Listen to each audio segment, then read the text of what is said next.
नमस्कार दोस्तों। मैं आपसे जो बात कर रहा था उसमें महत्वपूर्ण ये है कि हम अपने पैसे की सोच को कैसे बेहतर बना सकते हैं, क्योंकि समाज में ये एक बहुत बड़ी चर्चा का विषय है कि समाज में आर्थिक विषमता बढ़ती जा रही है। आर्थिक विषमता का अर्थ है कि एक तरफ लोग काफ़ी पैसा अर्जित कर रहे हैं और दूसरी तरफ में आमदनी का ज़रिया जो है ख़त्म हो रहा है या कम होता जा रहा है।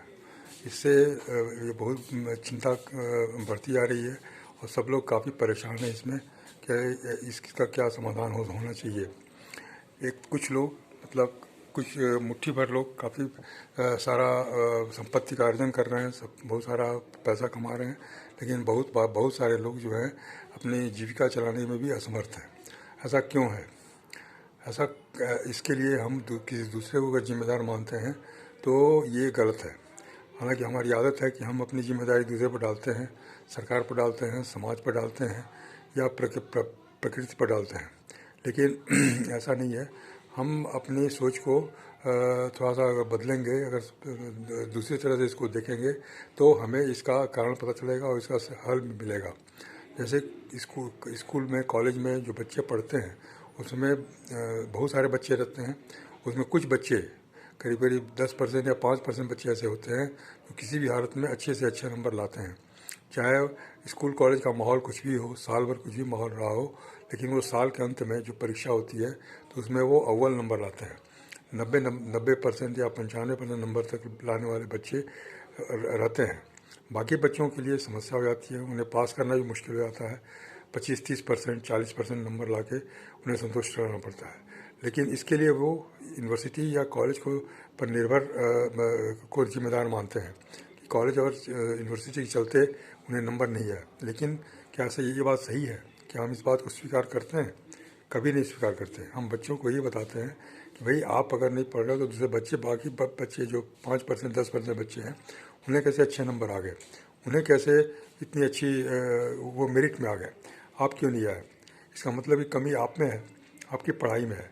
तो उसी तरह के हम पैसे के मामले में भी हमारी सोच होनी चाहिए कि जो समाज में अगर 1% या 2% लोग पैसा कमा रहे हैं तो कैसे पैसा कमा रहे हैं, किस तरह से पैसा, वो भी उसी माहौल में है, इसी स्थिति में, इसी परिस्थिति में है जिसमें कि हम हैं। तो हम क्यों नहीं कमा रहे हैं, वो कैसे कमा रहे हैं, ये विचार करने वाली बात है। एक निरपेक्ष इसका असेसमेंट होना चाहिए कि उनका क्या तरीका है, उनकी क्या सोच है और हमारी सोच क्या है। तो इसमें हमें निराश या हमें विरोध नहीं करना है, बल्कि हमें सीखना है। हमारे अंदर ये प्रवृत्ति होती है कि जो पैसे वाले लोग हैं उनसे हम नफरत करते हैं, और जो गरीब आदमी है उससे हम सहानुभूति रखते हैं, उन्हें महामंडित करते हैं।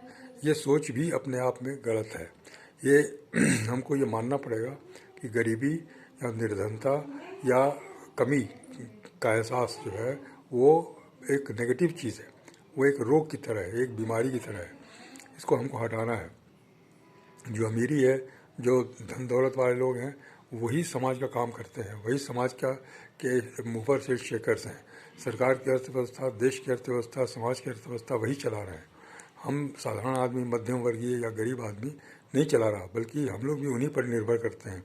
उन्हीं के यहाँ हम लोग नौकरी की उम्मीद करते हैं, या सरकार भी उनसे उम्मीद करती है कि वो अर्थव्यवस्था को सुधारने में मदद करेंगे, रोज़गार को देने में मदद करेंगे। इसलिए अल्टीमेटली उन्हीं की जिम्मेदारी ज़्यादा बढ़ जाती है।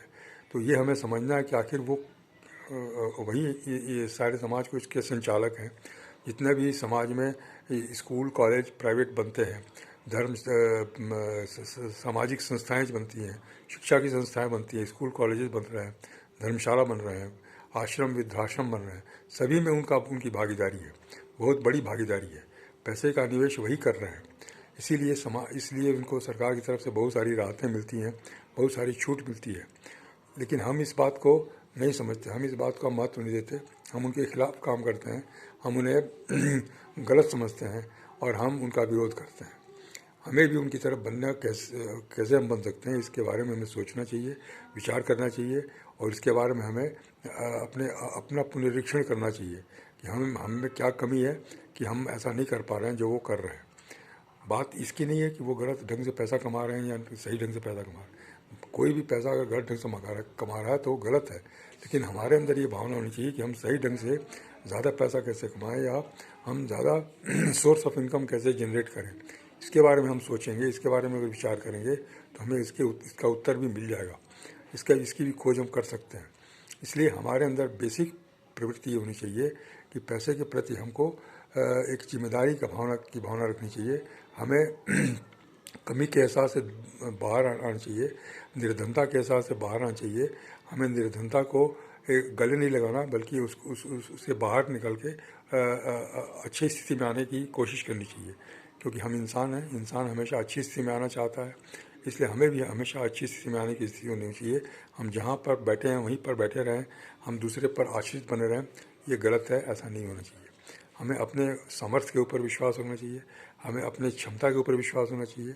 ईश्वर ने हमें जो शक्ति दी है, हमें जो बुद्धि दी है, जो कौशल दिया है, जो विजडम दिया है, उस पर हमें विश्वास होना चाहिए और उसका उपयोग करना चाहिए। हम इस बात का आश्वासन है कि हम अगर ऐसा करते हैं तो हमें अवश्य सफलता मिलती है। जितने सफल लोग हैं, जितने भी आज अमीर दिखने वाले लोग हैं, वो सभी हमारी तरह रहे हैं। उनके पूर्वज भी हमारी तरह थे, गरीब थे, मध्यम वर्गीय थे और निर्धन थे। उन्होंने बहुत मशक्क़त के साथ कार्य करना शुरू किया, कम पैसे में काम करना शुरू किया, कम साधनों में काम करना शुरू किया, बहुत सारी असफलताएँ झेली हैं, उसके बाद से वो सफल हुए और आज उनकी जो पीढ़ियाँ हैं वो उसका लाभ उठा रही हैं। तो इसका हमें अवश्य संज्ञान लेना चाहिए। हमें सफलता की कहानियाँ अधिक से अधिक सुननी चाहिए ताकि हमें प्रेरणा मिल सके, हमें उस हालत में पहुंचने में सहायता मिल सके। धन्यवाद। मैं और आपसे आगे बात करूँगा।